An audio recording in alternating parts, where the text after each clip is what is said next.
Hello and welcome you are students to my channel જ્ઞાન જ્યોત ધોરણ 12 અંગ્રેજી વિષય માટે બોર્ડ તરફથી શૈક્ષણિક વર્ષ 2023-24 માટે એટલે કે માર્ચ 2024 માટે જે સેમ્પલ પેપર મૂક્યું છે એના સેક્શન વાઇઝ આપણે સોલ્યુશન તરફ આગળ વધી રહ્યા છીએ, સમજવાનો પ્રયત્ન કરીશું કે જે પણ પ્રશ્નો છે જેમ કે ટ્રુ એન્ડ ફોલ્સ છે તો એ સાચા છે તો કેમ છે અને ખોટા છે તો કેમ છે।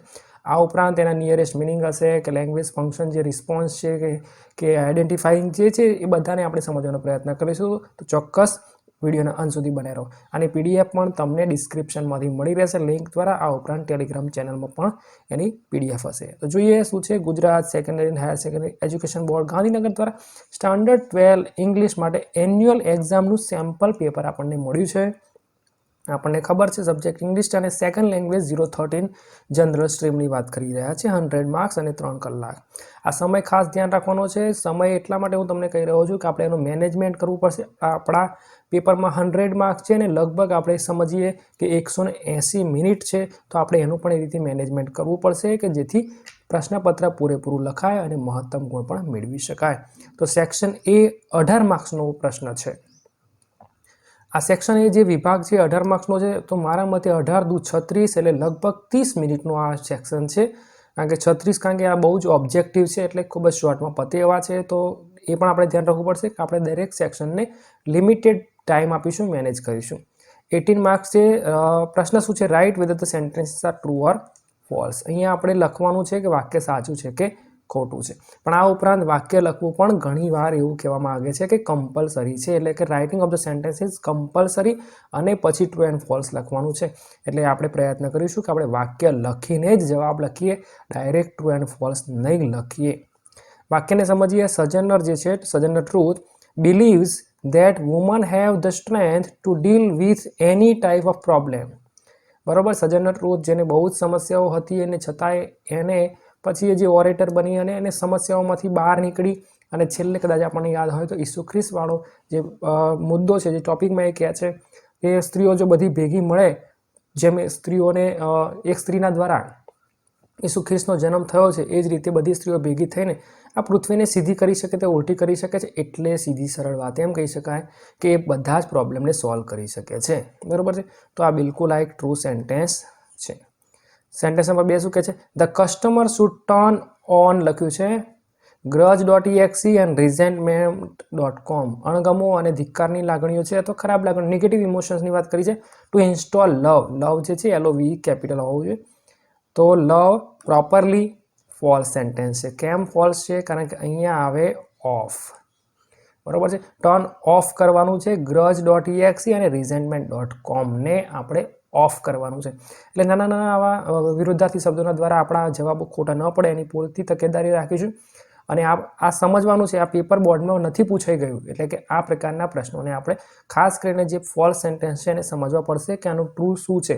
કારણ કે ભવિષ્યમાં એવું બને કે અહીંયા ઓફ ઓન લખ્યું છે અને બોર્ડની પરીક્ષામાં ઓફ આવી જાય તો આપણે ત્યાં ટ્રુ કરવાનું છે, અહીંયા ભલે ઓફ છે ફોલ્સ છે તો આપણે પ્રેક્ટિસ કરવાની છે।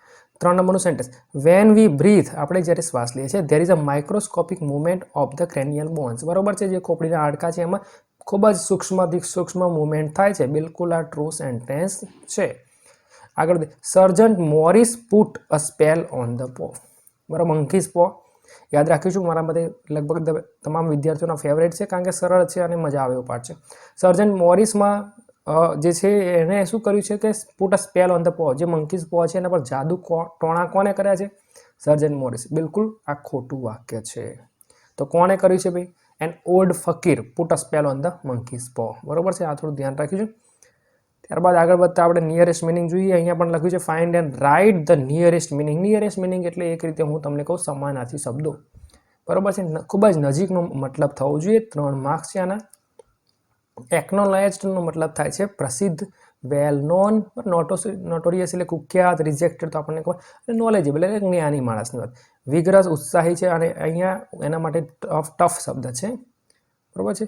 વિજિલન્ટ છે, લેથાર્જિક આળસુ છે અને વીક એટલે નબળો આપણને ખબર જ છે। એસ્પિરેશન એટલે એક પ્રકારની તીવ્ર ઈચ્છા, મહેચ્છા કહી શકાય। એના માટે આપણી પાસે એમ્બિશન શબ્દ છે। ઇન્સ્પિરેશન પ્રેરણા છે, ડિસઅપોઇન્ટમેન્ટ નિરાશા છે અને એન્કરેજમેન્ટ એટલે ઉત્સાહ વધે। પણ એસ્પિરેશન જે છે તીવ્ર ઈચ્છા છે એટલે એને આપણે કહીશું મહત્વાકાંક્ષા, એમ્બિશન। ત્યારબાદ આગળ વધીએ। Select the most appropriate language ફંક્શનને સિલેક્ટ કરવાના છે from the brackets and write them. આ ખાસ ધ્યાન રાખવાનું છે. Write them against the given sentences. આ એટલા માટે છે કારણ કે writing of the sentence is very compulsory. જો નથી લખ્યું તો માર્ક્સ મળતા નથી. ફક્ત જવાબ લખવાથી અહીંયા માર્ક્સ નહીં મળે, વાક્ય લખવું જરૂરી છે. 3 માર્ક્સ છે અને ઘણીવાર એવું બને કે 3 એ 3 સાચા હોય પણ વાક્ય લખ્યા વગર જવાબ લખ્યો હોય તો 0 માર્ક્સ પણ મળી શકે છે. એટલે વાક્ય લખવું જરૂરી. એક્સપ્રેસિંગ ચોઇસમાં શું આવે એ પણ આપણે સમજીએ. આના જો કે વિડીયો અપલોડ કરેલા છે. લેંગ્વેજ ફંક્શન, ઇંગ્લિશ ગ્રામર તમે જોઈ શકો 11 અને 12 એમાં છે. તો ચોઇસમાં શું આવે? એક્સપ્રેસિંગ કોઈ ચોઇસ કરવાની છે કે આમ કરવાના બદલે મેં આમ કર્યું હોત તો આવું થયું હોત. Expressing choice. અને એના માટે લેંગ્વેજ એલિમેન્ટની વાત કરીએ તો વુડ રાધર બહુ જ ઇઝી છે. વુડ રાધર છે, એકમાત્ર છે અને ઇઝી છે. એક્સપ્રેસિંગ ચોઇસ છે એ જ રીતે એક્સપ્રેસિંગ પ્રિફરન્સ અથવા એક્સપ્રેસિંગ ઓલ્ટરનેટિવ ચોઇસ. હવે ઓલ્ટરનેટિવ ચોઇસમાં આપણે આઈધર ઓર, નાઈધર નોર, ઓર અને નોર જેવું પૂછાશે પણ એક્સપ્રેસિંગ ચોઇસમાં વુડ રાધર મોટા ભાગે હશે. ચોઇસ, પ્રિફરન્સ એવા નજીકના સમાનાર્થી શબ્દો આવી શકે છે. એક્સપ્રેસિંગ રિઝલ્ટની વાત કરીએ તો રિઝલ્ટ એટલે કોઈ ઘટનાના લીધે કોઈ વસ્તુ બની એટલે કે ઘટના અને એનું પરિણામ. જેમ કે આપણે વાત કરીએ છીએ કે બેગ બહુ જ હેવી છે તો ઊંચી ન થઈ શકી, અથવા દાખલો બહુ જ ભારે છે, this sum is too difficult to solve, તો એને કહીશું રિઝલ્ટ. રિઝલ્ટના લેંગ્વેજ ફંક્શનની વાત કરીએ તો ટુ, સો ધેટ છે, સચ ધેટ છે, બરાબર, ઇનફ ટુ છે, ફોર છે, ધેર ફોર છે, સો છે. તો આ જે છે એક્સપ્રેસિંગ રિઝલ્ટ, અહીંયા આપણે જોઈ રહ્યા છીએ ટુ. શ્રદ્ધા એક્સ ટુ ફિયરફુલી ટુ ઓપોઝ એની વન, બરાબર છે. એક આ રિઝલ્ટ છે. ચોઇસની વાત કરી લઈએ ફટાફટ તો એ 10માં છે, તો પછી જોઈશું. Talking about thing in relation to something. કોઈ વસ્તુ સાથે સંબંધ દર્શાવવા માટે આપણે ચોક્કસ આ લેંગ્વેજ ફંક્શનને યુઝ કરીશું, બરાબર છે. Talking about relation, thing in relation to something, relative close પણ આપણે કહી શકીએ છીએ. અને બે વસ્તુ વ્યક્તિની વચ્ચેનો સમાનતા, ખાસ કરીને the same, almost the same, similar, differ from, બરાબર. એ ડિફર પણ આવી શકે, લાઇક, અલાઇક, અનલાઇક પણ આવી શકે છે. અને એક્સપ્રેસિંગ સજેશન એટલે સલાહ સૂચન આપવાની વાત છે, એડવાઇસ પણ હોઈ શકે છે. શુડ, ઓટ ટુ અને હેડ બેટર આના લેંગ્વેજ એલિમેન્ટ છે. આમાં જોઈએ તો શું કહે છે? હર્ષ ફોલોઝ ધ સેમ એઝ, આપણને ખબર પડી ગઈ talking about thing in relation to something. કોઈ વસ્તુની વાત કરી છે અન્ય વસ્તુની સંબંધમાં, રિલેટિવ ક્લોઝ છે. ત્યારબાદ આપણે વુડ રાધરની વાત કરીએ, શું કહે છે? I would rather, expressing choice અથવા પ્રિફરન્સ પણ લખેલું હોઈ શકે છે. I would rather listen to old Hindi songs than watch a Hindi movie. ત્યારબાદ આગળ વધીએ. હવે ખાસ યાદ રાખીશું લેંગ્વેજ ફંક્શનમાં જે આઈડેન્ટિફાઈંગ જે છે એટલે આપણે હાલ જોયું તે અને રિસ્પોન્સમાં થોડોક ફરક એ છે કે આઈડેન્ટિફાઈંગમાં આપણે ખાલી એ જોવાનું છે કે એલિમેન્ટ કયા આપ્યા છે, તો ઇઝીલી આપણે પછી જવાબ લખી શકીશું. જ્યારે રિસ્પોન્સમાં એવું બની શકે કે જેમ કે બ્રેકેટમાં અહીંયા કન્ડિશન ઇન ધ પાસ્ટ લખ્યું છે તો એના એલિમેન્ટ્સ જેમ કે ઇફ અને અનલેસ છે, હેડ અને પ્રોવાઇડ વાક્યની શરૂઆતમાં, તો ઘણીવાર એવું બને કે એવા એકથી વધુ વાક્ય પણ હોઈ શકે. તો બંને વાક્યો સાચા હોઈ શકે પણ જે ઉપરનું વાક્ય આપ્યું છે કે જેના રિસ્પોન્સમાં આપણે જવાબ સિલેક્ટ કરવાનો છે એ ઘણીવાર બંધ બેસતો ના હોય. એટલે ખાસ ધ્યાન રાખવાનું છે કે રિસ્પોન્સમાં આપણે ઉતાવળ કરવાની નથી. વાક્ય રચના પણ જોવાની છે એકવાર અને ત્યારબાદ ઉપરનો રેફરન્સ પણ જોવાનો છે કે સંદર્ભમાં આ વાક્ય બંધ બેસે છે કે કેમ. 11 નંબર શું કહે છે? રાજુ કંઈક બોલે છે, શું કહે છે? Why did you not prepare the apple juice. શા માટે તમે એપલ જ્યુસ ન બનાવ્યો? બરોબર છે. એપલ જ્યુસની વાત કરવાની છે. આ એટલા માટે હું તમને કહી રહ્યો છું કે ભવિષ્યમાં એવું પણ બને કે એપલ જ્યુસના બદલે ત્યાં કંઈક શેરડીનો રસ લખી નાખ્યો હોય કે કોકોનટનું કશું એવું લખ્યું હોય તો આપણે એપલ જ્યુસને યાદ રાખવાનું છે. એ ડેટા, એ માહિતીને આપણે યાદ રાખીશું તો ઇઝીલી તમે એનો જવાબ સિલેક્ટ કરી શકો. જાગુ નામનો વ્યક્તિ છે expressing condition in the past. Expressing condition in the પાસ્ટનો મતલબ થાય છે શરત તો છે પણ ભૂતકાળની શરત છે, એટલે કે કન્ડિશન પણ છે અને ભૂતકાળની, એટલે કે ઇફ, અનલેસ હશે અને હેડ જેવું ક્રિયાપદ હેલ્પિંગ વર્બ હશે ભૂતકાળ દર્શાવવા માટે. વર્તમાનકાળ કે ભવિષ્યકાળ નહીં હોય એ ધ્યાન રાખીશું કારણ કે અહીંયા આપણે પાસ્ટ લખ્યું છે, expressing condition in the past.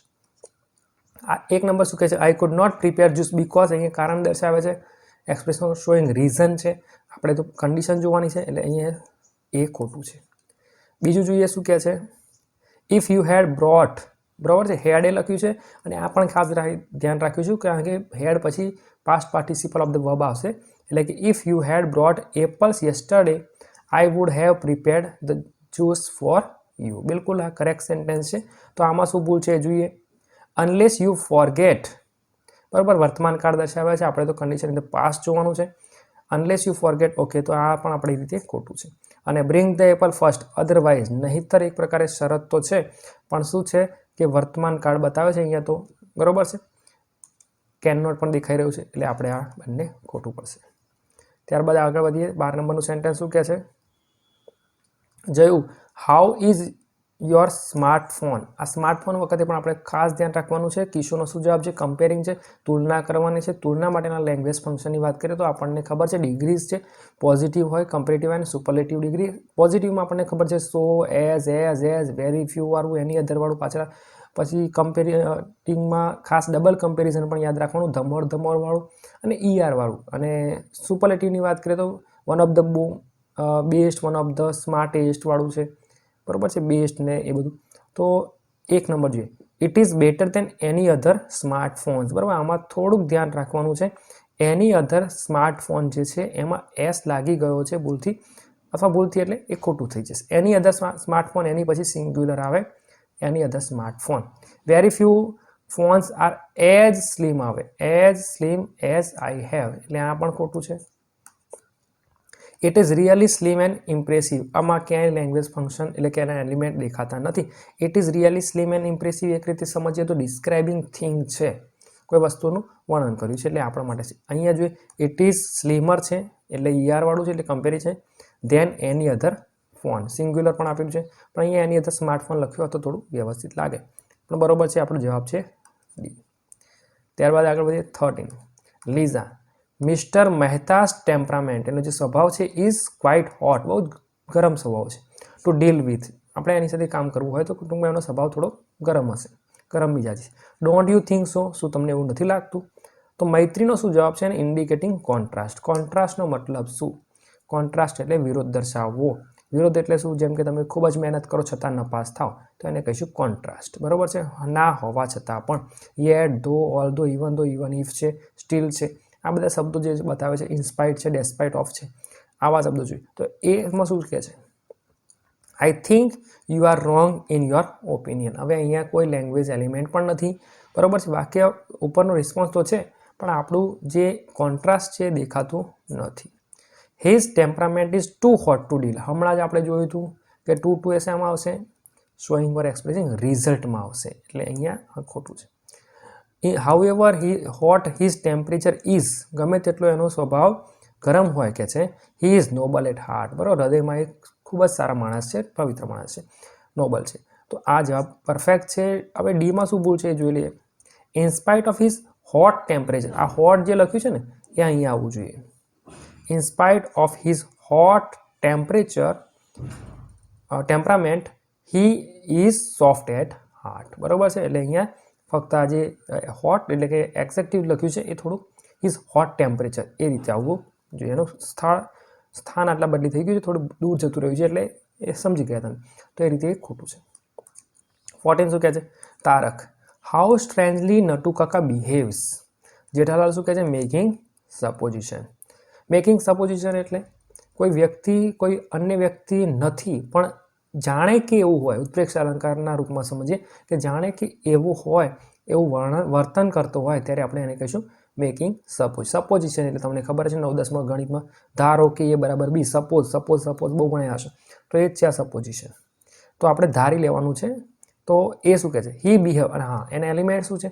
As if, અને પછી સિંગ્યુલર હોય કે પ્લુરલ હોય પાછળ વર, WERE વર નોર્મલ આપણને ખબર એ આવશે. તો he behaves like the owner of the shop. Manner છે એક રીતે કહી શકીએ. આ લેંગ્વેજ ફંક્શનમાં આ વાક્યમાં મેનર છે એટલે આ વાક્ય આપણા માટે અત્યારે નથી, સપોઝિશનમાં નથી, પણ પરીક્ષામાં આ વાક્ય મેનર ઉપર જો અહીંયા સપોઝિશનના બદલે મેનર લખ્યું હોય ને તો સાચું પડી જાય. પાછું ધ્યાન રાખો. અહીંયા જોઈએ હી બિહેવ્સ એઝ ઇફ આપણને દેખાઈ રહ્યું છે સપોઝિશનનું લેંગ્વેજ એલિમેન્ટ, અને પછી હી છે, અહીંયા પણ હી દેખાઈ રહ્યું છે, બિલકુલ સાચું કરેક્ટ સેન્ટેન્સ છે. હી છે અને એ વર પણ છે. આ ખાસ ધ્યાન રાખવાનું. અહીંયા હી એટલે કે પુરુષનું નામ હોય તો અહીંયા હી હોવું જરૂરી છે. અહીંયા હી છે એટલે બંને હી બરોબર છે, પણ આગળ રમેશભાઈ હોય પાછળ સી હોય તો પણ નહીં ચાલે. એટલે આ પણ આપણે સમજવું પડશે કે જે કરતા જે છે અને એના માટેનું વપરાયેલું પ્રોનાઉન છે બંને પાછું રિલેશનમાં હોવું જોઈએ. એટલે કે સી છોકરી હોય તો સી હોવું જોઈએ અને છોકરો હોય તો હી. અન્ય કોઈ હોય એટલે નપુંસકલિંગ માટે ઇટ, અને પ્લુરલ હોય તો ધે પણ હોઈ શકે છે. એકથી વધારે વ્યક્તિઓ માટે સી. આપણો જવાબ બિલકુલ બી છે, પણ સી શું છે? હી બિહેવ્સ, પછી અહીંયા એઝ ઇફ નહીં લખ્યું એટલે અહીં એઝ નહીં લખ્યું, બરાબર છે? બસ આ સમસ્યા છે એમાં. ઓકે, ડી જોઈએ. સમટાઈમ્સ હી બિહેવ્સ રૂડલી, બરાબર? કેટલીક વાર રૂડલી બિહેવ કરે છે, પણ એ આપણા માટે અત્યારે છે નહીં. આગળ વધીએ.